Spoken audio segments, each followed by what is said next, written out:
Coming off the top rope and flipping to engage to deliver the Emperor's Elbow. It's the Vox Cascadia podcast. Hi, I'm Chuck. It's great to be back and talk to y'all. Tyler, say hello. How y'all doing tonight? I'm doing good, buddy. Connor, say hello to the nice folks. Hey, everybody. Hope you're all having a good rest of your weekends and evenings tonight. All right, and we have a special guest with us tonight. The one, the only, the man, the myth, the legend, Branden Bean. Kill Scream back-to-back champion. Proud owner of a new tag team belt, TTS guru, Kill Team coach, and Connor's dad. Say hello to everyone, Branden. Hey everyone, we got to get my titles down. You just call me Branden. There's way too many titles going on there. I think you're going to be a little bit like a Custodes, where you just you get more and more titles and just add them into your armor as your glory continues on. Sounds good. I guess. Do I have a vote in this even? Because you guys should do it whether I like it or not. So Just wait till we update your Discord name with all your titles too. oh my god. Well, thank you for joining us tonight. Actually, the four of us all saw each other this last weekend at the Tag Team Terror Tournament down in Kaiser at Shiv Games. So as far as our normal catching up on what we've been doing, we'll get to that tournament in a little bit. But Branden, tell us a little bit about yourself and what you love about Kill Team. I've been playing Kill Team since a couple months before the first quote unquote Seattle Open. So coming up on 2 years, give or take now. I really love making people suffer a little bit. This is gonna sound really bad. I love the mind games and the absolute tactician that it takes to like really play at the top tables and give people like a headache of how to win and a puzzle to solve. And that's so entertaining to me to watch and hear. Yeah, and you're one of those players, and I think Tyler is a lot like you, where you are one of the nicest dudes I've met, but standing across from you at a table and rolling dice, you are an absolute killer. But when we're done, you tell me everything I did wrong with my game, and you're just a great guy for the community too. I really try. A big point of any game that I have is to make sure everyone's having a good time at the table, no matter what the scoreboard says. This is a dice game. Dice do be dice. It does a thing, and it can affect the game a lot. But that doesn't mean it doesn't have to affect who's having fun and the outcome of making a friend at the table. Yeah, that's awesome. It's like I said, great guy, killer opponent. So like I said, we were all together at the Tag Team Terror Tournament this weekend. So we're going to talk a little bit about the tournament, what we thought of it, kind of some of our matchups we had and some big plays we had, and just our kind of a recap of it. So Connor, what did you think of the tournament format? So it was a little bit different. If you can tell the folks about how this tournament went, if you hadn't heard one of our previous podcasts, and just kind of your overall thoughts about the tournament. Yeah, absolutely. So the tournament itself was a simple 3-round enough tournament. You see this all the time. But what made this one so much more special is that not only was it a duos tournament, but it was a duos tournament that halfway through the game, you would swap positions with your partner. And to give it a basic rundown, in round one, I'm with Branden, and we're fighting 2 people. And what happens is you roll off the dice, and the winner of that roll decides either what team you're going to be facing. So like in this case, if we win the roll-up, I can say my Hunter Clade want to fight Intercession. Or you can decide the table, I believe, on like which table you want to make sure. I think I might be mixing that up now, but I'm sure someone can correct me in a second. But it was a really fun tournament, really cool format, just having that mind game of knowing I'm going to have to play another team besides Hunter Clade, which was weird. I ended up playing the Goats. They are fun, but I'm spoiled rotten on my 5 attack dice for most of my melee combat, so that felt really crappy to drop down to 4. But it was a good event overall. Everyone we played was super fun, especially in round 2. Those guys were really, really cool. And yeah, it was just a great time overall. And Tyler, this was kind of the going away party for Greg, who's been a big, huge part of our community. And the two of you this is kind of the brainchild of the two of you. So how do you think it went? I think the event went really well.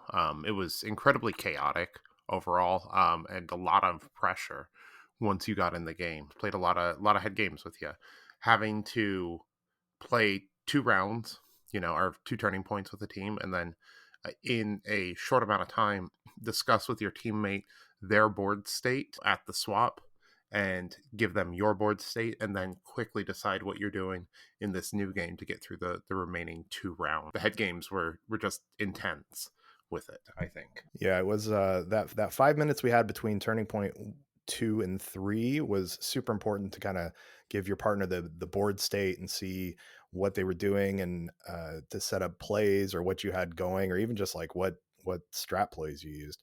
Brandon, what did you think of the overall tournament? I think I definitely want to just mirror what Tyler said. It was absolute chaos. It was a lot of fun, and I'm really glad that there was those 5 minutes to try to explain the board state, just because so much is going on the board. And if you have a Robin Ransack target and you don't know what that token means, you gotta know, hey, that's worth points to either you or your opponent or whatever the case is. Without those 5 minutes to even explain the very basics of what's going on, it would have been even worse. But it was a ton of fun to mix it up and play a team that I've never touched before. So you went in and if anybody didn't catch that, Connor and Brandon were partners in this. So you'd never played Hunter Clade before? I'd never played as Hunter Clade. I have played a ton of games against them, both against Connor on TTS in person. I've played against them a number of times. Playing as them, I don't think I've ever actually played as them. And I've played against every iteration of them, from before they got buffed, right when they came out of White Dwarf, to when they got overbuffed, to when they got tuned down, to everything in between. Because they've been sort of touched almost every balance patch. It feels like they get a little bit of a touch up or down. Yeah, they're a team constantly under pressure for getting changes, and that's in part why I like them, because even if we get nerfed, it's keeping things fresh at least. But yeah, it was very funny when Brandon pointed that out, that he'd never yet played them. I was like, "Whoa, we've played each other at least 20 times probably, so this will be funny." Thankfully, he was very familiar with my rules. I didn't have to go over any of my strat plays because he's seen them at least 20 times. It's because Brandon knows everybody's rules. So myself, I brought Intercession, and my buddy Nick, who was my partner, he brought his Kroot, which were artist level painted. He's an amazing painter. He had all of 2 games under his belt before we started, though, so it was quite the learning curve for both of us, because I'd never even played Kroot either. We did good. We went 2-1, and we had a really good time. And I think he's kind of hooked on Kill Team now. So that was the ultimate goal that I had for it. His Kroot are incredible, and it does seem that he has a little bit of the kill team bug now. I see him being a lot more active on Discord in the time not only leading up to the event but after. Yeah, he's trying to decide. Potentially, he was poking around with Hunter Clade, but I tried to steer him away from that team because nobody likes Hunter Clade. And he is looking at Intercession and looking at Orcs. I think he's going to pick up some Orcs soon too. I like Hunter Clade. I just don't like how restrictive all of their rules are. I could go into it a lot. I have a video about it. I like the team. They're really cool. The aesthetics, and especially with a paint job as good as his was. Oh, so beautifully done. I like the team. They need they need teeth. They don't have any teeth, despite having the most dogs in the game. They don't really have teeth in that force. Yeah, that was really my first experience. I'd played against them, I think 2 or 3 times, but that was my first time. First time I piloted them on the second half of game 1 was the first time I've ever actually played them. And yeah, they do a lot of things, but they don't really do a lot well. And actually, Brandon, we were kind of talking to you about them before the tournament. And you were saying that they do something, but they don't do it as good as anybody else. They don't really do anything good. So, and I really saw that in the time we played. And then Tyler, you were there with Greg. You brought Orcs, and Greg brought his Corsairs. Have you played Orcs before? Or was this your first time playing Orcs? I know that was his first time running Corsairs. He basically painted them and threw them on the table and went with them. Yeah, that was our plan for this event, was to both play teams that we had never played before. So I picked Commandos, which is a project I'd been working on for a long time and didn't get done before the event. Luckily, Jerry came in and saved the day and let me borrow his. And then Greg had his beautifully converted cowboy Corsairs. They're all converted off the Orlok gang from Necromunda. Absolutely looked incredible. It was really weird. Not used to the way Commandos play, and they don't really make sense in my brain. I did a lot better when I played the Corsairs, I found. Well, you've played elf teams before, playing Hand of the Archon, so they probably made a little more sense to you because of that. Do you think you'll continue with the orcs, or are you going to put them away for now? Or are you going to finish that project up and then start piloting them? I think I'm close enough at this point with them to being like done in my project hobby portion to want to continue that and at least give them a shot. I think Commandos are really strong, and I need to understand them better because they're always a team that I have trouble with personally. They've been a roadblock for me a number of times at events. Yeah, anyone who thinks that the Orcs aren't still the top of the S tier from the recent data slate is just fooling themselves. They're absolutely the top of the S tier still. They do all the things. They play the mission. They shoot. They fight. They're durable. Just a scratch is crazy. they're not the absolute easiest team to pilot, but they're definitely still very high up there in the skill level, and they can deal with the other things at the top of the meta. So they're still a force. Yeah, I don't think they went away from being as good as they are, and I'd love to see you, Tyler, continue to play them and see what you can do with a team like that. Brandon, you were threatening to bring those to a tournament down the road just to show us in this area what a really sweaty orc player could do. Yeah, I still have them. I won a box at a very small little event, thanks to Zach. Just let us pick out a kill team, and I had someone else pick it up for me. And they're like, "Oh, these look cool," and so I have a box of commandos. I have a couple painted up, and they're about midway through the project. And with the event over a month away, almost 2 months away, I could definitely have enough time to finish painting them to at least my standard, because I can't quite reach Nick's level, but I can get them to a very competitive standard to bring them down and really show people what that team can really do. Yeah, I'd love to see you play him, but and as far as Nick's level, nobody reaches Nick's level. I've been friends with Nick for 40 years, and I just marvel at what he can do painting. And if you have a chance to see Nick's team, it's the best looking, probably one of the best looking kill teams that you'll ever see that somebody actually painted themselves and didn't pay for. So this tournament was a little different than most tournaments, obviously. Did you guys do anything to prep for this tournament? I know that I didn't really do much.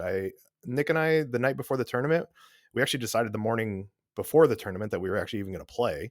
And so the night of the tournament, he got down to my house at about 9 o'clock, and we decided we're going to build a board. So we stayed up till about 2 o'clock in the morning building a board that incorporated both of our teams. I really wanted to get a game of Kill Team in with him that night to get him actually 3 games under his belt, but we didn't even get a game of Kill Team in. We just built the board. But what about you guys? Did you guys do anything to actually prep for this tournament?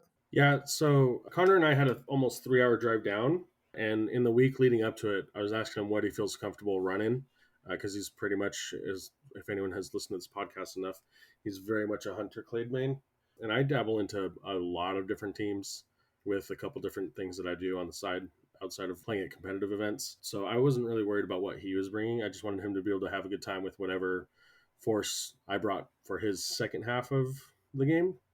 And so we settled on Felgor, since they're much easier to pilot, since the other next best option would have been Phobos.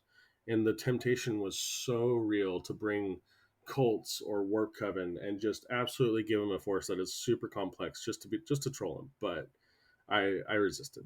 I appreciate it. I was fully expecting you to show up with a single sorcerer and nothing but Zangors, or like just to mess with me, and I would have been very sad by that. But I'm glad we went with goats because I learned a lot about them, especially that you get frenzied on your own turn. That counts as your activation. Oops. But yeah, it was a good time. And on the drive down, we were discussing what I needed to do and what to look out for with the guys. And it was a quick learning experience, that's for sure. I got to do some fun preparation with Greg, where we went out and had a burger and a beer at our favorite little local food cart. Then we didn't talk about the event at all. That was our prep, and then I set up the boards in the most obscene and bizarre layouts I could think of, with my sleep-addled brain Friday night giving me a slight advantage. Well done. The boards were very cool. It was fun to see them as always. And I think the most important prep you guys did was getting those matching outfits. For anyone that hasn't seen the photo, you got to get in the Kill Team Cascadia Discord because they looked absolutely killer. Yeah, they did have matching bandit outfits, which was really nice. Now, one thing about the board setup, Tyler, there was boards there. I think they're called into the dark. I've never seen those at a Kill Team Cascadia tournament. What was that about? I wanted to throw people for a loop, kind of get people used to Into the Dark a little bit. It's time to introduce it. So I texted Dakota Friday night when I was setting up, and I was like, hey, give me your 2 favorite board layouts. And so I set him up and we ran with it. He was the first person to know that we were doing Into the Dark, actually, besides me. Not gonna lie, I heard there's a rumor that we were gonna have Into the Dark there, and I was hoping that they were just half, one table into the dark, one table open, and just let the chaos ensue. When I walked in there, I was genuinely surprised to see Into the Dark boards, and I didn't know what was going on. So well done, perfect trolling. And then thank you, Dakota, so much for getting that information to Tyler, because it was nice actually. I got to play. I think I played one game on one of the Into Dark boards my last round. So let's talk about our rounds a little bit. So the first round, first time we tried all this, my experience, I ended up again brought Intercession. My buddy Nick brought the Kroot, and we ended up against Kit and Jerry, Jerry brought his Gellerpox, which he brings lot and is a great Gillerbox player. And then Kit brought Felgor Ravagers. I ended up matching up my intercession against Kit's Felgor, and Jerry had his Gillerpox against Nick's Kroot. It was really interesting because I got some pretty good shots against Kit. Kit pulled a play on me that I didn't know. And Brandon, you can tell me what's the operative that you can shoot and fight for free? Yeah, so the Gnarl Scar has a 1 AP action to both do a shoot and or fight action, and it can do the shoot action against the operative it's in melee with. So a really, really common piece of tech that's out there is someone will take a crack grenade on that guy, charge in, they'll throw the crack grenade in combat, so you won't get covered because you're within 2, and you're hitting on 3s, so it does some really good damage, consistently 8 to 12 damage into even 3-up armor. And then you'll fight, since it's shoot and or fight, so you get to do them in any order. And then the real hidden piece of this tech is because you can do them in any order. If you're fighting something that only has 8 wounds, you can punch it twice, kill it, and then throw the crack grenade at someone else. And lastly, what this operative does is he switches to conceal at the end of his activation. So you could charge, fight, punch someone to death, throw a crack grenade, and switch to conceal, all in the same activation without even needing a boosted APL. So he's quite a powerhouse. He also is one of the few models on that team with 11 wounds, which throws off a lot of the math when you're going to fight him. Kit dropped that one on me, and she said, I'm going to do this. I'm going to charge you.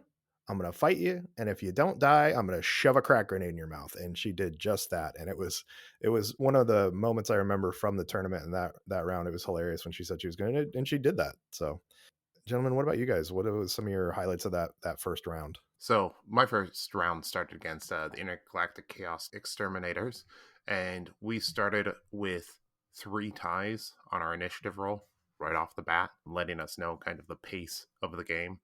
It was extremely tight on both of our boards for both games, and we ended up in a draw. I lost my game, or against my opponent, by 3. Greg won by 3, leaving us with a round 1 tie. Yeah, that was a Vancouver crew, right? They were running, was it Agents and Exaction? Yeah, absolutely. Chris Sharp and Ryan Hagedorn. Yeah, they have they pilot the local Sunday scene up here at my local game store. I'm glad that they made it down there, and you guys had a good match with them. What about you guys, Connor, Brandon? Who'd you match up in the first round? So our round 1, we had Cooper and his Intercession versus Tennessee and his Legionnaires, who was running a Zinch Undivided list. We ended up having the Legionnaires go into the Felgor and the Intercession go into the Hunter Clade. We did pretty well. I was starting with Felgor into Tennessee's Legionnaires, and I pushed him pretty hard on primaries on the board, setting up Connor pretty well. And then I had to walk away after Connor took over because I was not allowed to tell or talk about things, and I wanted to scream. So I had to walk away from the table, and I'm going to let Connor explain why. Yeah, so the first start of it, I'm on my Hunter Clade. I'm fighting Kevin, not Cooper. Sorry, Kevin, for mixing up the name there. But yeah, fought his Intercession. I fought Kevin before. He's a pretty cool dude, and I relatively knew what to expect. Intercession, I know the matchup pretty well. It's going pretty decently, trading models left and right, but going 1-for-1 is always good into Intercession. And then round 2 ends, and I have to go play Felgor. And Felgor are pretty fun. I get to charge forward and punch stuff. But the problem is I found out quickly, you can't just do that all the time. I would consistently go and fight stuff, not realizing that it's just better to charge and pass with your second APL. Because to me, anytime you have a melee operative, go fight, you'll win. But against Legionaries, I can't guarantee that. And so many of them have ways of getting lethal 5s, that they quickly knock me out of frenzy. And that was pretty brutal because I started the board with like 7 models alive and 2 on frenzy, and I think I had 1 left by the end of it. Yeah, so the specific interaction that was going on was he was charging a Balefire Acolyte that had already buffed himself. So he would charge him and then fight, and then get hit with 4 to 6 mortal wounds and then just die.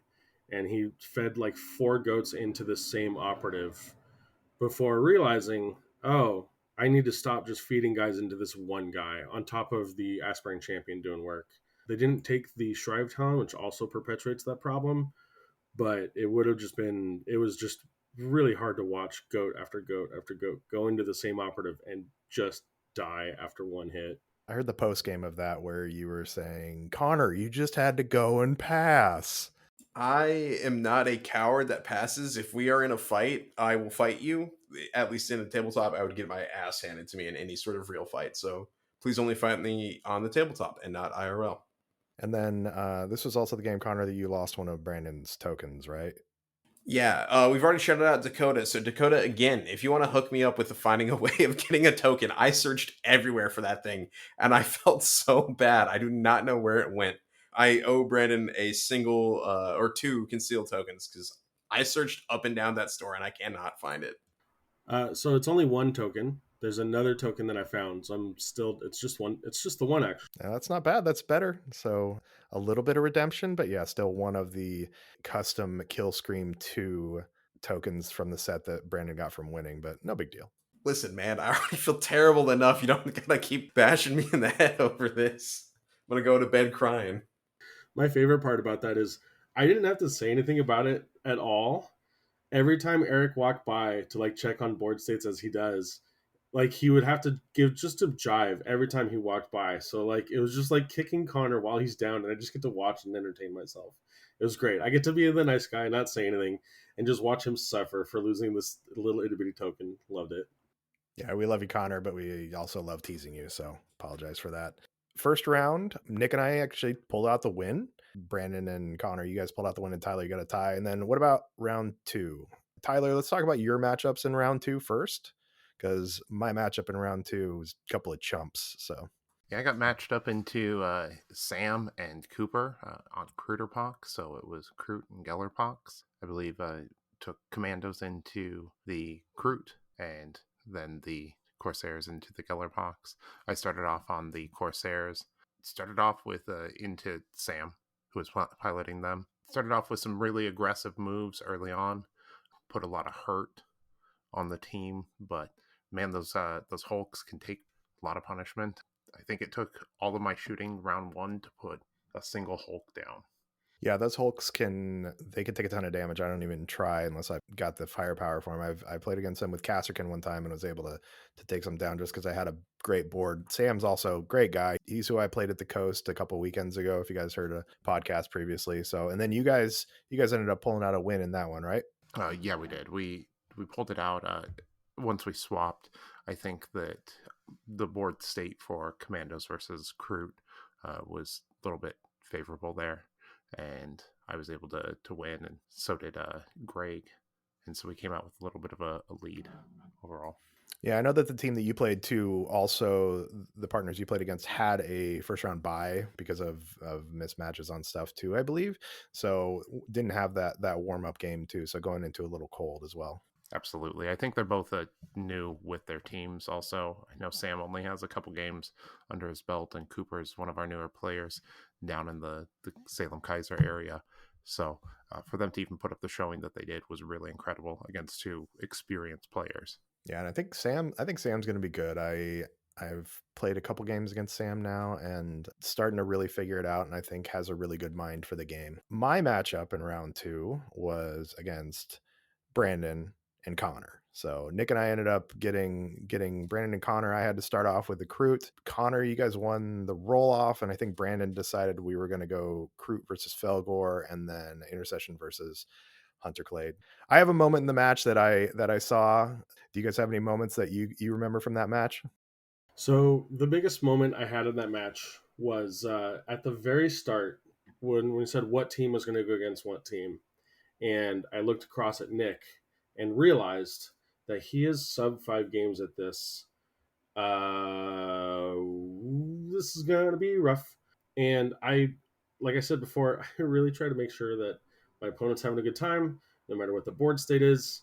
Because how is your board state looking coming into turn 3 with those intercessors, Jack? Yeah, it wasn't looking too great. I came into turn 3 and I had 2 intercessors left, and I think there was maybe 1 or 2 Hunter Clade gone. The moment that I remember was looking over and seeing this intercessor sergeant just kind of on conceal but out in the open, and Branden overcharging a plasma and saying, I'm going to spend all my command points. I'm going to re-roll this. He's going away. And Nick just kind of throwing his hands up in the air as the sergeant went away. It was the competitive play. If I didn't, it would be like a disservice in a competitive. If this was a casual game, I'd be like, hey, you're literally asking to get shot, and I can give you some pointers on where to be at if you want to be engaged XYZ. But at a tournament, I am much more cutthroat than I am in casual formats. But I was definitely trying hard to make sure that he was having a good time, no matter what was going on the board state. Yeah, and I think he really did have a good time, and it was kind of funny when we swapped boards. He just kind of was like, "Well, you'll get a long break afterwards," because I think Connor and I played basically half of the next turn, and by that maybe got into turn 4, and by that point I was actually I was out of intercessors. Yeah, turn 4 was pretty quick. It was more so annoying for me because I had to move all the way over. You did a very good job of hiding that assassinate target. So I'm hiding him on the very far side of the board. So I had to move all my guys from the left flank over to the right to get him, because every time I moved one, I'd get a little bit more chip damage because I didn't have any of my big scary guns in range. And then you just blow me right back off the board. So it was a lot of throwing little plinks into the army before taking them out. Yeah, I could see that it was a losing battle, so I wanted to make sure that it was going to be at least annoying for you and in the losing battle. And then I know that when Branden and Nick got to the Felgor versus the Kroot, Branden unleashed the Kroot, or unleashed the Felgor onto the Kroot, as Nick was saying that he had like a 3-for-1 trade. Do you remember that play where you had a guy that killed a guy, jumped into another guy, charged into another guy? Yeah, so what it was that during turn 2, because we picked up the game during the back half of turn 2, I had charged the Kroot Skinner with the Goat Herd, and there's another operative on the point that he was on. For turn 3, I had initiative, so I dashed forward my leader with his own ability, so that he was within 3 of the operative that the Goat Herd was in combat with, who I think took 6 damage, so he's alive on 2 or something pretty low. So I activated the Goat Herd, fought the Skinner, killing it, activated Blood Sense to GA2 the leader after the activation. The Goat Herd then shot and whipped another Kroot to death, and I charged with my leader and looted a point out from the backside of him. The leader with his 4/5 rending sword could definitely have killed the Cold Blood, but I focused on the primary more, considering he didn't really have anyone to threaten primary on my side of the board after that play. Yeah, so let's just say that round 1 went well for Nick and I. Round 2 did not go as well for Nick and I. So at that point, Nick and I were 1-1. Connor and Branden, you were 2-0, and then Tyler, you were 1-0-1. Let's talk round 3. Connor and Branden, you guys are at this point, you guys are playing for the championship. Talk about what happened in your round 3. Who'd you match up against, and what was one or two of the moments of that you really loved? Round 3, I do not remember these gentlemen's names, so feel free to pipe in and let me know. They were playing Phobos, and they were playing, I'm drawing a blank. They were playing Phobos and Casterkin, and Phobos was piloted, I believe, by that point back by Ivan, and then Casterkin was by Matt. Yeah, so we ended up winning pairings because I wasn't really worried about the board state. We won pairings and decided to put Felgor into the Casterkin because it's a very favored matchup for Felgor, especially since my limited experience has been against some of the best with Casterkin. So I was pretty confident in that matchup, and with tons of AP options and solid combat into Phobos, I had no doubt that Hunter Clade could definitely deal with Phobos. So that's how we split the board and let them decide who played on what map. Yeah, it was pretty simple setup for the both of us.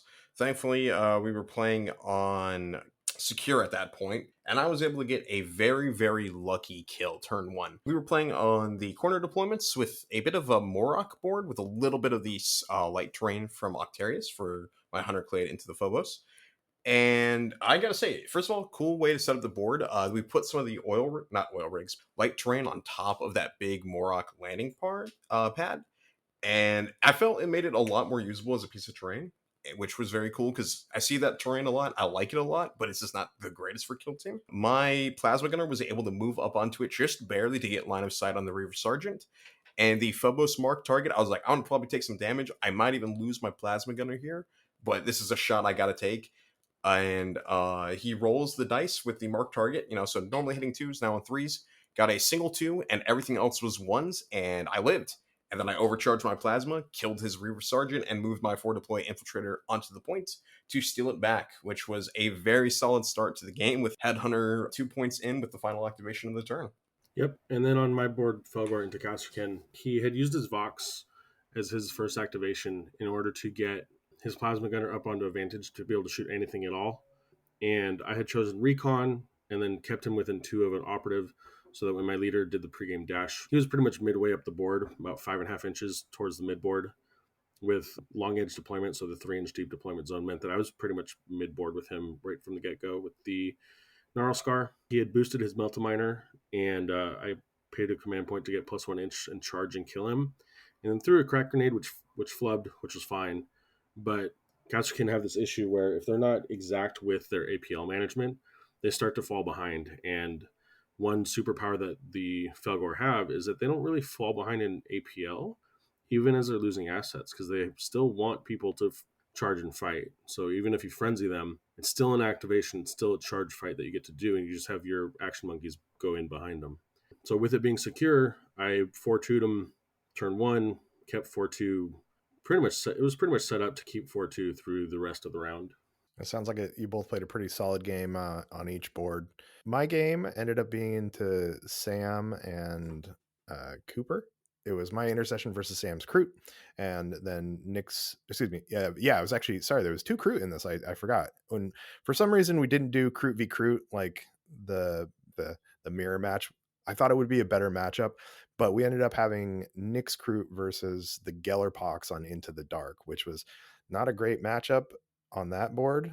As far as my game, I feel really bad because Sam had some positioning, and I did a Branden and I took advantage of it. And by the time Nick got over to the board at the end of turn, actually like late turn 2, Sam only had about 3 Kroot left, and all of them were wounded already. I at one point tossed a grenade over a wall onto the top of his sniper and blew him up, and then my grenadier then charged another guy, killed him with his chainsword, threw a frag grenade at 2 other guys, and it was pretty bloody over there. Meanwhile, Nick is on the other board getting chased all over the place by Nightmare Hulks, and we tied on the Into the Dark board, and I kind of slaughtered Sam on the open board with the intercession versus the Kroot, so we ended up winning that game. Tyler, what about your matchup? You and Greg, your final matchup? Yeah, we got paired into Owen and Pat. It was my Commandos versus Owen's Starstriders, which was incredibly intense. I'm definitely not skilled enough with Commandos to be going into someone who's practiced at all with Starstriders. I made a couple mistakes. I was able to get my Breacher Boy across early, first activation, and kill this guy with the shotgun.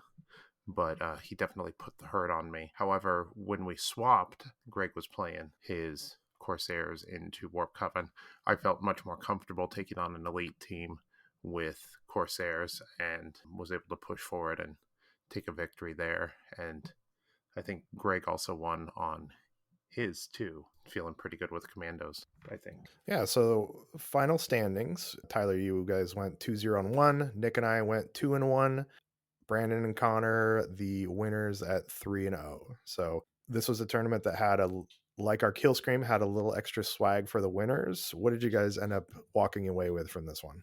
It was some absolutely wonderful, gorgeous wrestling themed belts with our logo on them, and Branden saying Tag Team Terror Tournament, first place, Kill Team Cascadia. And they are absolutely sick. And they're the entire reason I brought Hunter Clade was because I wanted to win that belt. So I'm very glad I did, or rather we did. Yeah, they're really cool. They fit my 5-year-old daughters too, so they took turns wearing it as soon as I got home, which was adorable. But it's really cool to have that. We each also got a couple boxes of stuff for Kill Team and or 40K, whichever we got to choose from the list that was up there. So it was a great time. Everyone seemed to be in a really good mood. At a few of these events, there was always maybe 1 or 2 people that has a little bit of animosity, whether there was dice or whatever the case is, just sort of how events go. Not everyone has an exactly perfect time.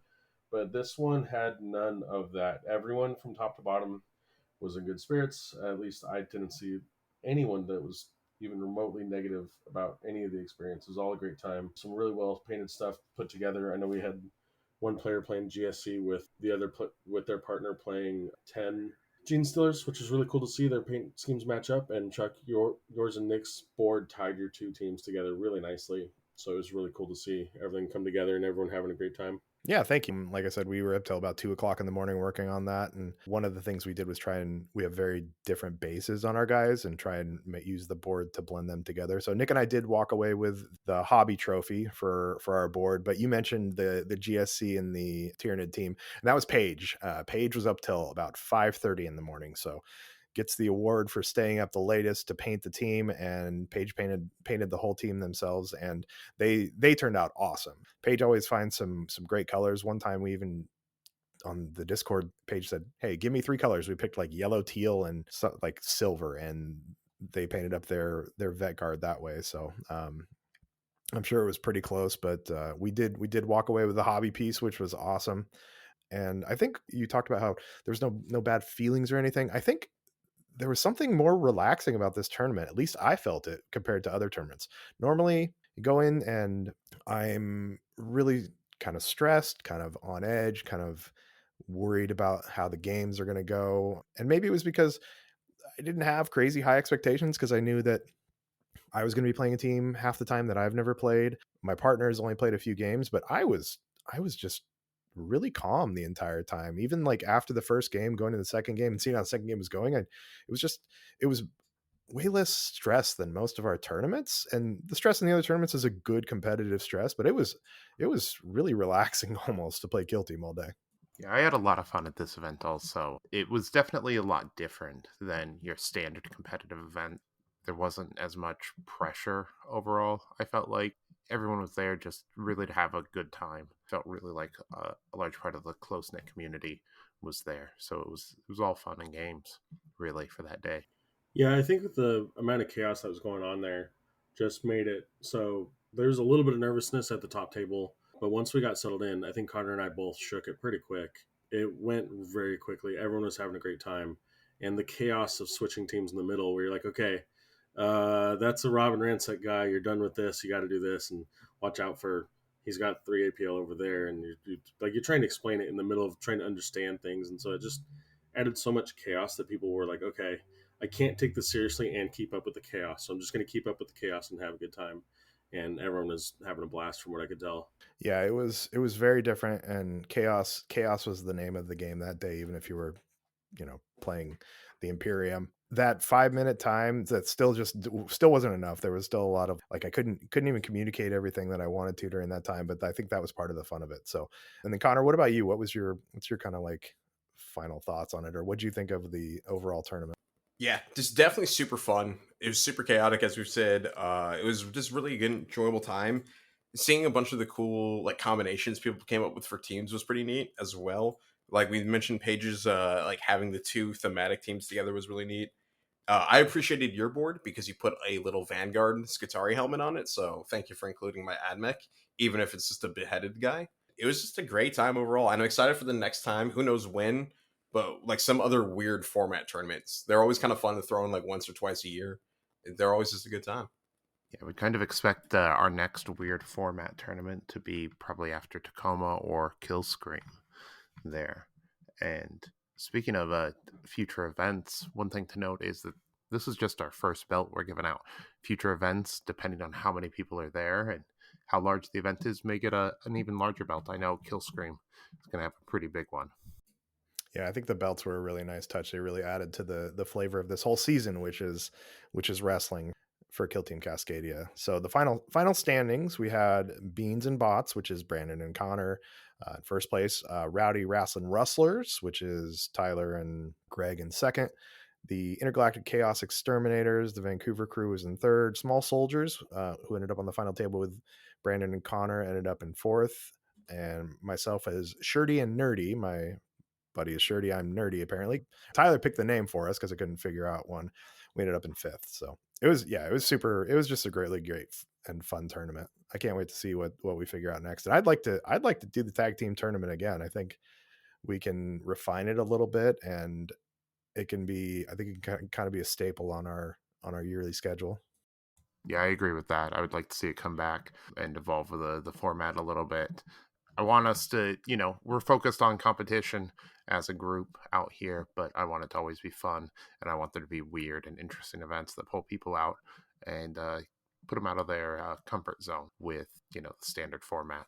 Yeah, I definitely think that pulled some people out of their comfort zone. Again, people playing teams they'd never played before, or even just having to jump in and play somebody else's game where they may play the game totally differently. Because I know that I've seen people that play Casterkin very different than I play, and just jumping into someone else's board state was super fun and really interesting. And if you guys have a chance, even at like your local friendly game store, and you guys can get a 2v2 matchup going on, try it out and let us know what you think. So any final thoughts on any other TTTT thoughts that you guys have? Anything you want to chime in about on that? Nothing in particular. Just thank you again, KTC, and everyone that showed up. It was a great time, and thank you, of course, again to Shiv for hosting us. It's always great to come down to Oregon for those of us in Washington, and yeah, it's always great to be there. It's especially to buy stuff. No sales tag is a nice little bonus to throw in when buying a little box of models or something. Yeah, Shiv has got the greatest selection. I think they have the best selection of stuff that I've seen in the area. Yeah, always thanks to Jeff at Shiv for making our events, just wonderful, allowing us to have them there. Anyone who's in the Oregon area, traveling through, make a trip down to Shiv. It's worth it. It's really, really a pretty special place as far as tabletop wargaming goes.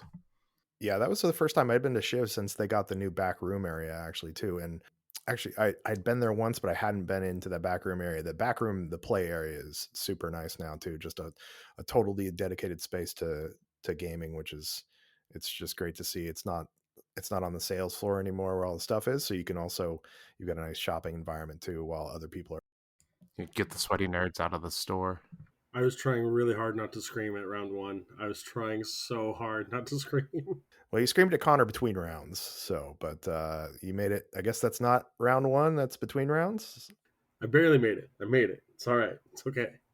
So that was TTTT. Definitely going to come back to that down the road. But the guest of honor tonight is again Branden. So Branden, I want to talk a little bit more about you and kind of what you do. So one thing you do is you actually do some coaching, and you've got a Patreon. So what made you want to take your knowledge of Kill Team and to share it with others? A big part of it was honestly just getting asked. For those of you that don't know, I won Killscream 1, which is a very small event, and then I won Killscream 2, which was a 64-player event, and went on to go to Worlds, where I did okay. I had about a middling win rate, 3, 4, and 1, but I got best in faction with Blooded, and I'm sort of a medium-sized fish in a medium pond up here. I teach a lot of Kill Team. I've taught many people. I do coaching sessions, and I will run back things over and over again. And I am really active in almost any Kill Team community within 200 miles of where I'm at. And what made me want to start doing stuff for it was I kept getting asked if I could spend 3 to 4 hours or whatever the case was breaking down either deployment zones or what I think about matchups or how to express the real power angle of what a team is doing. And I had to set up a Patreon before, so I had to reset up the Patreon because it had errors on it. But I started posting bat reps, which I was doing even before I had Patreon. I was doing these written bat reps for mostly TTS matches, but some of these were in person. And I do a written bat rep, and anyone can go to my Patreon and read any of the previous ones for free. They're going to be there. I have a very small series that I do. I do some YouTube content creation, and most of that is I will play 10 games with a team, and I will do 10 bat reps with that team. And then after the 10 games, I do a breakdown and synopsis of what I feel the team's strengths are, weaknesses, etc. And I will also release a YouTube video trying to show some of the combos and plays that a team can pull off. The most recent one that I finished was Kroot. So I played 10 games of Kroot. Before that, I did 10 games of Exaction Squad. And before that, I did 10 games of Warp Coven. But I did not have my Patreon at the time, so I don't have those bat reps that I did with that team.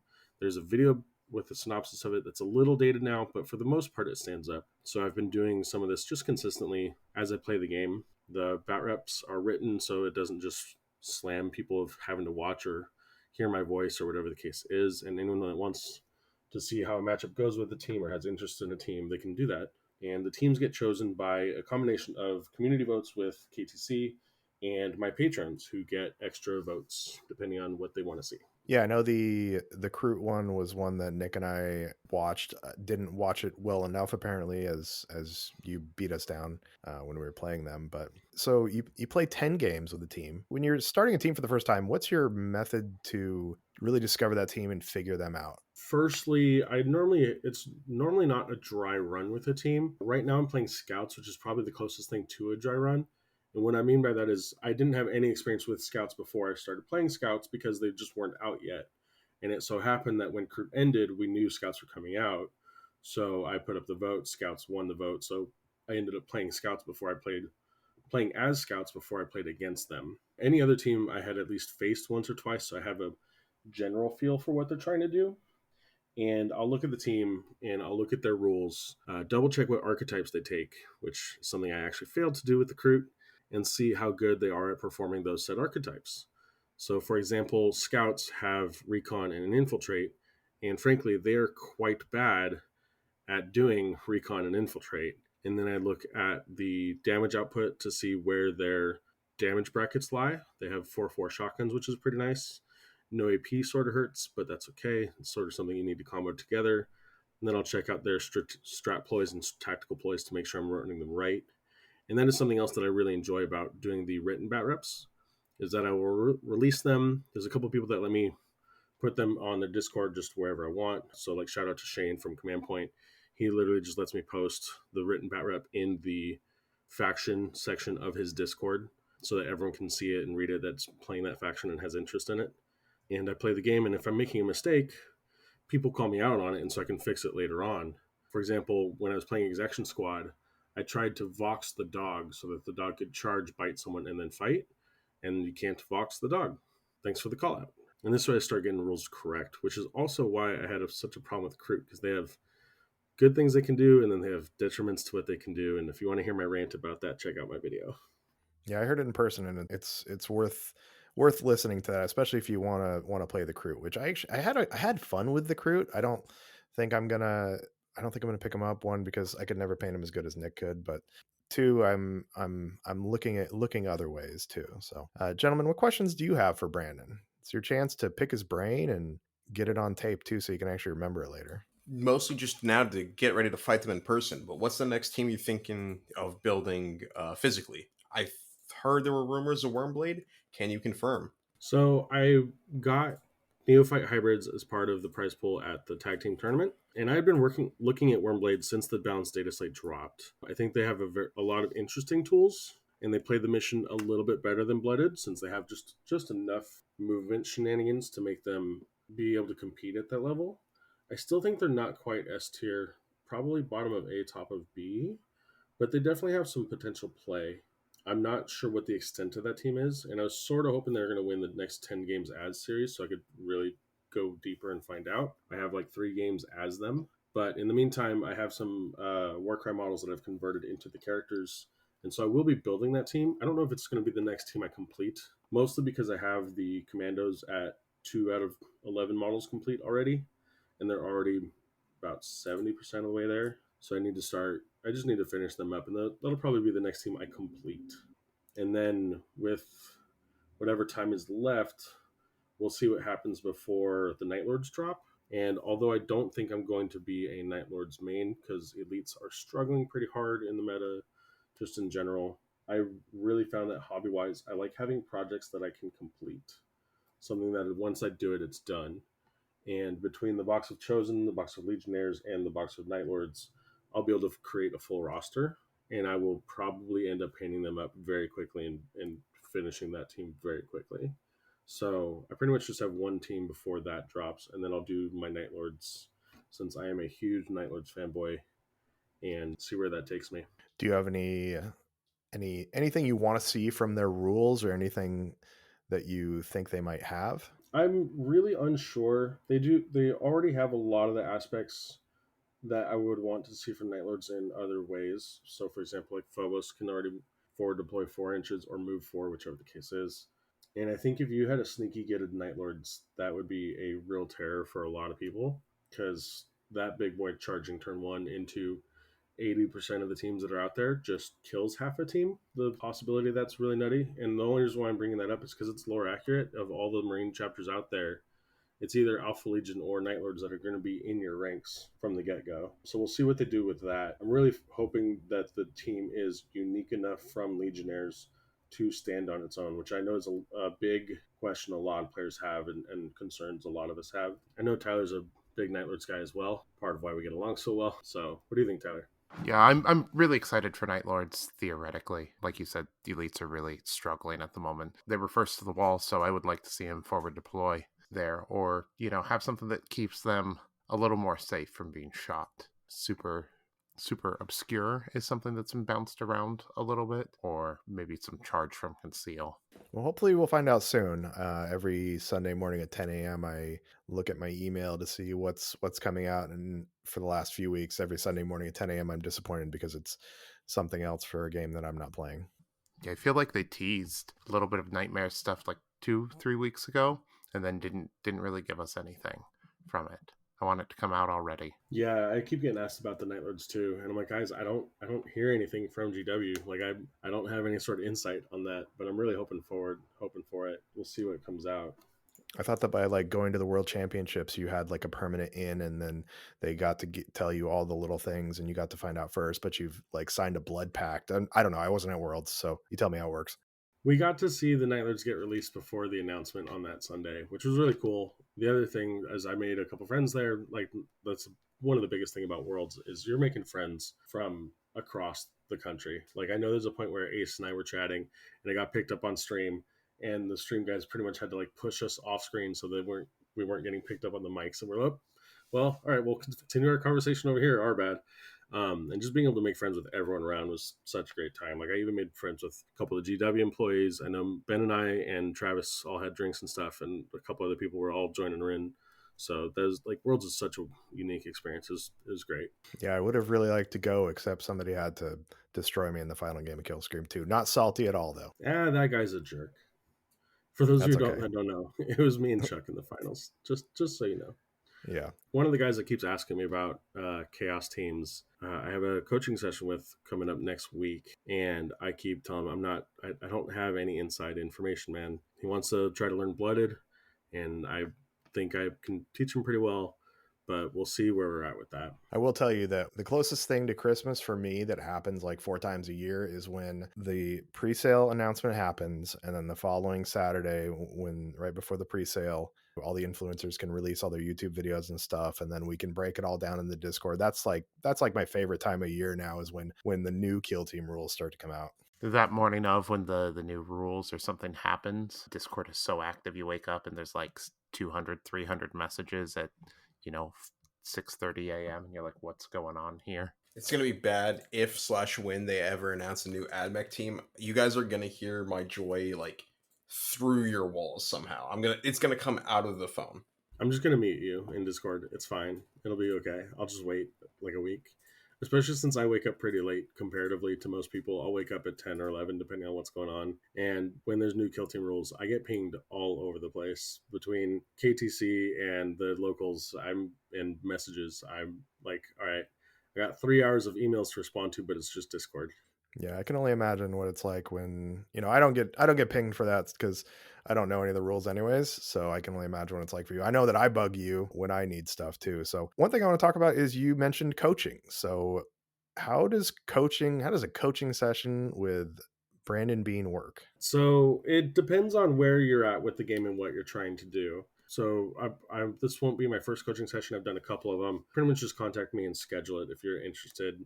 You can find me on Discord or my Patreon, whatever the case is. I'll go into my Patreon in a second. But pretty much what happens is we'll message and we'll set up a time that you want to go over some things. And I will give you a self-grade of where I feel you're at and where you're trying to improve. And if I can't explain a scenario for you to improve on, I will play at least half a game with you and give out pointers for that game. With my first coaching session was with someone who really struggles with core concepts of the game, and they were trying to breach out into intercession from vet guard, because their mistakes with vet guard were punishing them very, very profoundly. They're squishy bodies, it happens. With intercession, you can pretty much just have a game plan of what's safe and what's not safe and have a general rule for them and do a pretty consistent job and put it on your opponent to outplay whatever your intercession plan is, just because you have the raw stats to stat check some teams. And so that's what I went about explaining to her about the interactions with that. And we went over some map layouts that were safer and less safe depending on where they want to be at the time. And then we played an example game, and I pointed out different places where they were overextending and different places where they, even if they don't have a plan for what that model's doing this turn, if you have to activate it, what do you want them to do next turn? Because that's what you're activating them for right now. Is what do you want them to do next turn? And taking that extra second to ask yourself that really helps. Where I have a coaching session next week with someone I've already coached before who's trying to get better at Felgor and trying to extend into Blooded. So if he wants more coaching on Felgor, we'll focus on Felgor and matchups and deployment things, since a lot of what Felgor does is based on proper deployment and avoiding different things. Like against Corsairs, you definitely want to use the dash to avoid blast, because blast can definitely tear you down real quick. And he's getting to the more advanced levels where you can start talking about matchup to matchup specializations. And there are matchups that I'm just not familiar with, like Inquisition. If someone says, hey, I need Inquisition help, I'm going to either default to someone else and just literally not even charge for a coaching session, because I only have so much experience with that team, and the depth of that team is immense. Or I'm going to break down and see what exactly they want help with and try to address that issue more than the team specific matchups. So let's put you on the spot here. We'll get some on the spot coaching. Connor has come to you for coaching. You've played him a bunch of times. You played in TTTT with him. What would you coach Connor on? He'd probably just beat me down into the ground, as he so often does regularly.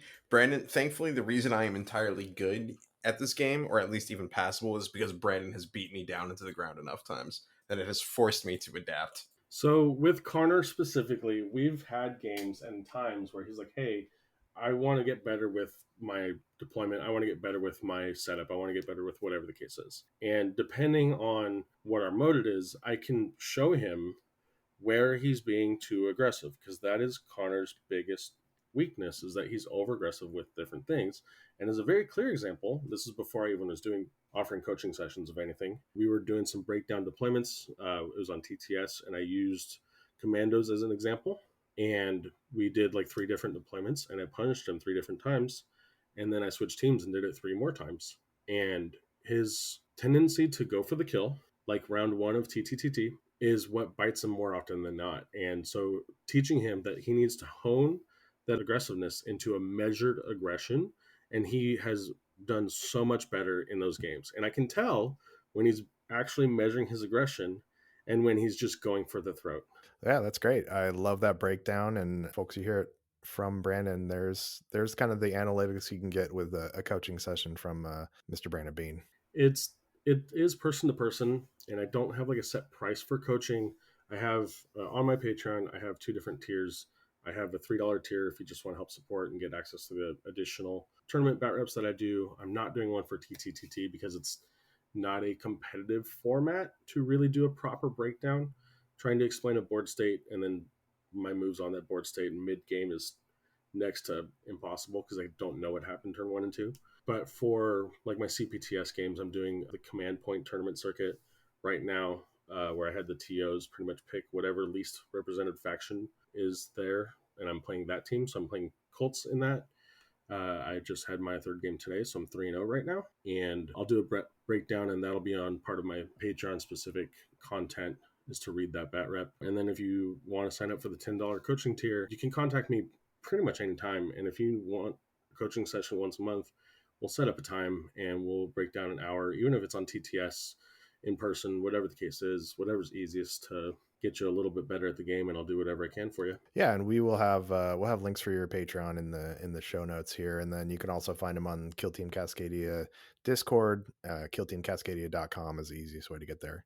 So, gentlemen, we have some community questions. So these are submitted in the Ask Vox chat that we have on the Kill Team Cascadia Discord. So the first one, we talked a lot about rules and common mistakes. So what are some common mistakes that you guys each see from other players, and especially maybe new players, that we can maybe as a community focus on to kind of help elevate us all together. I know that one, I don't know if it's a very common mistake, but sorry, Nick, I'm going to throw you under the bus. Nick didn't understand that with the scouting step, that no matter what you picked in the scouting, you got that. He thought it was kind of a paper, rock, scissors, and whoever won the scouting phase only got to do theirs. And actually, Brandon, when you were playing Nick, he saw that you lost the scouting phase and still got to take what you wanted to, and he kind of had the stuff click in his head. So Hey, bonus points for accidental coaching. I think that some of the most common rules have to do with, like, and I would love to have Zach on this because he would rage. Torrent. Torrent is one of those rules that you'll have one person be a valid target and the guy behind him's not, because how cover works. It's if they're an eligible target, they provide cover to the guy behind, and then that guy would get cover and not provide cover to the target behind him. It's like this hopscotch thing that is very frustrating to explain. And then the other part is blast on Into the Dark. The blast attacks, the subsequent attacks, never get reduced by the way blast works. So those two rules are some that get misconstrued all the time. And I want to make it very clear to anyone that's having trouble or misunderstanding any of these rules. Don't feel bad about asking for clarity about how these rules work, because just when I started playing this game, I thought you could just walk over barricades because they were 1 inch in my brain, so you didn't ever pay the traverse cost. And I've come a long way since then. So don't be afraid to ask to make sure you're playing the rules right, because otherwise you look just really foolish when you try to walk through a barricade that you don't have any business doing that. Yeah, I think that one of the best things about going to a tournament is to see other people play the game and find places where maybe you've been doing it wrong. I know that when Greg and I went up to Tacoma for the very first time, it was a lot of meeting other people and making sure that we were playing the game that we thought we were playing, because this was the first time that either of us had played anyone besides really each other. Maybe a couple other games against local people who we taught how to play the game. So those mistakes can compound on top of each other and stuff like that. yeah, Tyler, 100% what you said right there. Going to a tournament and playing with other people. I know that my Kill Team career started at my FLGS at Fate and Fury, and it's just me and some other people, and I was kind of the Kill Team expert, and I didn't know anything. So going to a tournament and seeing the other rules, being able to just raise your hand and call over a TO to help me figure out what I'm doing or how this works was great too. Connor, any common rules mistakes that you see that you might like to help people with? Yeah. Biggest one is that injury affects movement. I've seen that mistaken a surprising amount of times, as well as just and particularly because of the way my Vanguard injury aura, of course, Hunter Clay talk, but people not realizing that injury affects movement, but it doesn't mean that you are -1 APL. I've seen that done a lot by newer players that seem to think injury like affects your APL. It does not. Make sure you're not doing that. Otherwise, indirect. Indirect is a weird keyword at times that can be kind of confusing because they're like, but I'm concealed behind cover. And you're like, yeah, I know. But the easiest way to explain it is just imagine throwing like a grenade or a football. You don't need the direct line of sight to throw something over a wall. You can just do it like that. And indirect doesn't care about if they're behind cover or not. So one more to touch on that effect is APL modifiers. APL modifiers go away at the end of a model's activation. So if a model has already activated, it will stay there until their next activation, which is very important of how you distribute your APL appropriately for your turns. If you boost their APL before they activate, they will get it during their activation, and then it will go away at the end of their activation. Playing that properly, I haven't really seen this misplayed, but I have definitely seen people misunderstand it. Yeah, I think you during our Kill Scream 2 match pulled some shenanigans on me with that, and schooled me on that when you had, I think you buffed up one of your just like regular troopers to take a point away from, like, right from out underneath one of my Kasserkin. Yeah, it was actually the Grenadier. I boosted him up to 3 APL, and he counts as 3 APL on the point. You had 2 APL on the point, so I moved dash and secured it from you and 4-2'd you, and sort of just kept the 4-2 for the rest of that match, because one of Kasserkin's weaknesses is being able to play the mission and do the killing. They do the killing better now with the balanced data slate, but now they got to try to work on playing the mission as well. Yeah, that was a nice little on the spot coaching in the final of a tournament. So thank you for that learning moment. So that came from Sean. And then we have another question. The next question is from Owen. Which kill team has the best flavor in your opinion? Lore, aesthetics, etc. I need to go last on this for sure. I think it's Hand of the Archon, hands down. I think that as a big Dark Eldar fan, there's a lot of just really good flavor baked into them. It feels like you're playing some evil soul vampire elves when you play them. Tyler, you took my answer. 100% agree. It with their pain tokens, it just punishes you for being punished by them, and then also just the torment grenade is the nastiest thing on the planet to me, at least. I know it's not that bad, but I have a lot of bad memories of the torment grenade. Yeah, playing against them is kind of like sucks to suck if they're doing good. You know, they're like, oh, hey, I've got another APL and I can dash and I can do this thing and I can reroll all my stuff. And there's not really much you can do against it once they get that momentum going, other than stopping that momentum from ever forming. Yeah, that's there's a lot of pain in that team, so it's right on point with them. Connor, what about you? You can't pick AdMech. I wasn't actually going to, surprisingly. I do think they fit model wise pretty great, but I'd say probably the best team is Vet Guard. They fit the thing of just throwing bodies onto points to get victory, while this outnumbering you in forces. They really fit that like human horde aesthetic or human horde gameplay style. The aesthetic's pretty cool. You can build them with either like any sort of human looking model, but the Vet Guard to me are just special, especially for that like getting the mission done at all costs vibe. And beyond that, probably Legionaries. They're scary. They hurt like insanely well, and it's fun to use all the different marks. It sucks that the roster is kind of weird with the restrictions on it, but I think the marks for the most point do a very solid job of giving you the feel of what Chaos God they're representing. Well, hopefully we can revisit this topic, and the Night Lords have carried on with the Legionaries and feel very very flavorful too. So my answer, I know this is going to sound very biased, but I have an actual reason for it, is Blooded. And the reason why I think Blooded are the most flavorful is because every single guy is trying to do something different. The only thing similar from model to model is that the gunners are called gunners. Each gun is different. So the way you play the melta gun and plasma gun are obviously different. The way you play your trench sweeper and the sniper are obviously different. The way you play the thug and the butcher are also very different. Are they both combat pieces? Yes. Are they both scary? Yes. Do you play them the same? No. And every single one plays like that. In addition to this, their strategic ploys are terrible. So they have strategic ploys to overcharge their last guns when only half the team even has last guns. That's just something ingrained from them that they had when they were guardsmen. All the other ones are like situationally maybe useful when they're like ganging up on people, and they're also very thematic, but they're also just not that good, which is perfect and on brand for a team that isn't fully trained anymore. They're just sort of chaotic from what their previous trainings were, and all of their tactical ploys are also extremely thematic. Shoot into combat. Oh, my missed shots just kill the guy that's in combat with him. I shot my own dude in the back. Perfectly on brand. Everything about that team is extremely on brand, and I feel that every model in that team has thematic and is unique character. And that's why that's my argument. You know, honestly, they did pretty good job on theming for the entire first season with all of them. You know, commandos feel like commandos.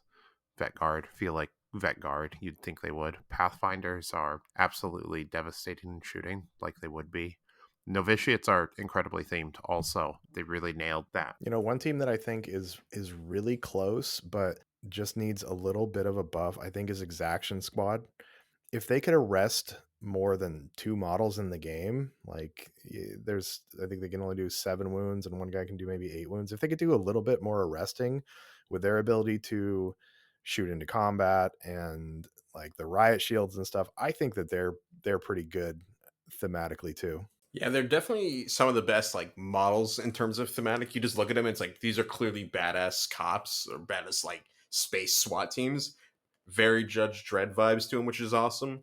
Just like you said, hopefully a little bit better because there's. I think everyone universally loves the models, and they have really solid ploys as well. But they're just a very CP hungry team, and just a little too weak on the power scale. If they could arrest as a defensive when they get charged by 7, wound models, that would be more on brand. Because if you charge a cop and fight a cop, unless you kill the cop, he's going to arrest you. And I think that would be a thematic buff to them. Although it would really only apply to the Castigator, since the Castigator is the only one that can arrest non-7 wound operatives. So, I could see Yeah. someone just charging charging a cop grabbing them, throwing them on the ground, throwing the cuffs on them, and then wait for backup. For context, these are space cops, not actual cops. Please do not charge and fight actual cops. Thanks. Unless you have more than 12 wounds. Damn it. One last thing, sorry. I want to talk after the TTTT tournament on Saturday, there was another tournament on Sunday. Branden, you were running that tournament, right? And then there was a winner that we have on the podcast as well, too. Yep. So luckily, I am a TO for a monthly tournament. It's just sort of like a monthly event that they put on. It's a 16-player capped Into the Dark only tournament every month. It's 3 rounds. We had 14 players this last week, which is our first week to go over 12 players. We're going to be running 16 players max moving forward. The next one's going to be on March 24th at Tacoma Games in Tacoma, Washington. So if you want to check that out, registration's already up on VCP. And we had a winner who's been jonesing for it, who missed it last month by literally one movement mistake, and Connor won it. Connor, you want to run over how you did at the tourney? Yeah, it was very nice to finally get the win with my AdMech, because Saturday was really great, but it was through a very fun format. But I'm like, I want that one where it's like, this is all me and I'm playing well. And I managed to do it. First game, I went up against Chad and his Corsairs. I have fought Chad a bunch with his Corsairs. And this was the first win against him, which felt very good because he's been having my number for quite a while. And like Branden said, I faced him in the finals for the January one and lost it because I just made a simple movement mistake like a moron, which was brutal. So it felt good to fight him in the first round and win because I knew I was into a solid start there. Then fought Emily from up in Bellingham. She had her scouts, which was interesting. Scouts I have not yet really faced, and ironically enough, haven't really looked at their rules too much, despite them being new. I just didn't really care too much to pay attention. So it was a very good learning experience and an incredibly close game. I barely won it by 1 point, 18-17, which was very lucky. I was super worried turning point 3 and 4 because I just could not score any of my secondaries, which was brutal. But thankfully eked out the win. But I was like, dang, that was a big points drop, so I wasn't sure if I was going to be able to do it. But I went up against Scott and his commandos from up in Seattle. Always great seeing Scott. I see him pretty rarely and often face him, it seems. Managed to just get some incredibly lucky dice rolls while his were incredibly poor. Like his bomb squid got one hit out of like 8 or 9 dice, which was brutal. His dynamite, just same thing as well. And I played well and was able to secure the points and just outkill him as well, which is always useful. And that was like table 2. And thank God, table 1 tied. They like tied 18-18 or 19-19, and because of that, I was the only undefeated player, which gave me the win, which was a very nice feeling after being like, dang it, I think I screwed up game 2, even though I got the win. I don't think I scored enough. So it was a very solid feeling for the end of the day and a very nice capstone to the weekend. Yeah, I came by and flat out told Emily to make you work for it because I know you've been jonesing for it. I know you deserved it, but I didn't want to give it to you easy. I wanted you to make sure you're working for it the whole way through, getting better. Yeah, I appreciate you doing that. That was very fun to come back to the table from the bathroom and you're like, yeah, so just kick his ass. So thanks for that. That was really nice of you. Well, congratulations, Connor. Your first solo win and first tournament wins this weekend. So, yeah. So, with that, let's wrap it up. Let's tell the people where we can be found. I'm Chuck. I'm at Painting Cave Minis on Instagram. I'm trying to be a little more active on there, and I'm just Chuck in Discord if you jump in there. Tyler, where can the lovely people find you and your merchandise? You can find me at Lowbrow Minis on Instagram, and then dicethrower.bigcartel.com. When I do drop apparel, it's infrequent, but it's always good stuff. Now we got the Blunt Force Beatdown coming on April 20th at Guardian Games in Portland. We just last week bumped it up to 48 players. So it is it's gotten bigger, and there's still a few tickets left. Tyler, are you gonna have any new merchandise for that tournament? I'm working on it. I'm hoping that I can get some stuff finished up before that event, so that we can release some new smoking gear out there. Nice new shirts and maybe some other fun stuff. I see what you did there with the smoking gear. So, and then Connor, where can the people find you? Yeah, that's Spanaway as always. Spanaway with two N's on everything and anything. Just come talk to me about Hunter Clay. Talk to me about AdMech. Make my day. Show me your cool kid patches. I'm always excited to see new hobby stuff. So blow up my DMs. One thing we didn't do this week yet is the AdMech corner of the week. So you've got 15 seconds to tell us one fun AdMech fact. Ooh, okay. The Iron Striders, the little two-leg walker things. Small fact about them is they are perpetual motion machines that the AdMech don't know how to restart. So if they turn off, it's like a huge loss of technology. So they never turn them off. They constantly have them moving at all given times because they're terrified of losing the machine spirit. Perfect. That's what I wanted from you. And then, Brandon, last but not least, where can the people find you? I'm Kiddo Crew pretty much anywhere and everywhere.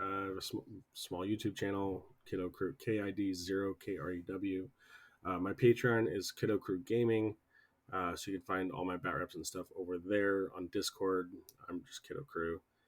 Instagram, Kiddo Crew and Kid One Crew, because I have a one for my family and stuff, and then one for primary for gaming and painting and stuff.